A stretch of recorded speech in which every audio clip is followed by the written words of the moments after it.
presented by MS Music Young Raghunath Mehpura।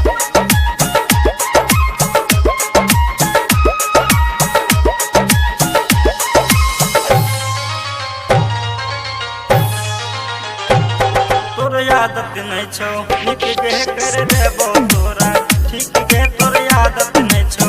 निक गे कर देबो तोरा ठीक गे तोरेबो कोटि कचहरी के रेस में जेल जइबो तोरा मडहर के केस में जेल जइबो तोरा मडहर के केस में। तोर आदत नहीं छो निक गे कर देबो तोरा ठीक गे तोर आदत नहीं छो निक गे कर देबो तोरा ठीक गे तोरेबो कोट कचहरी के रेस में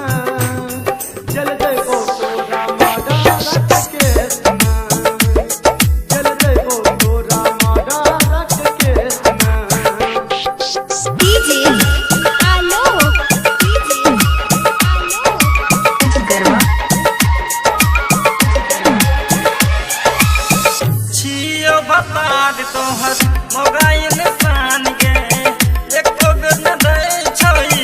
तोरा पर ध्यान गे जियो भतार तोहर हरवाई जान गे एको बेर न दै छोई तोरा पदिया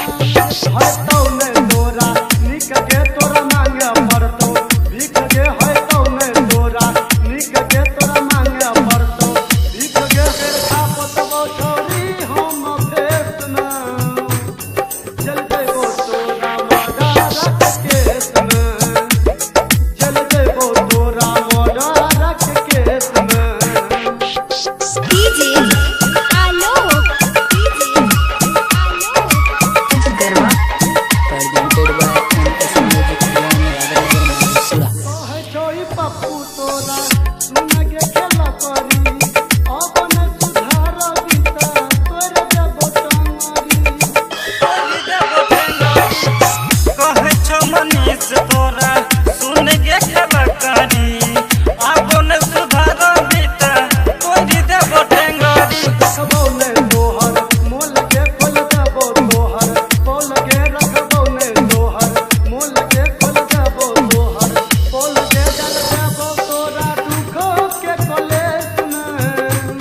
चल जइबो तोरा मडहर के केस में चल जइबो तोरा मडहर के केस में।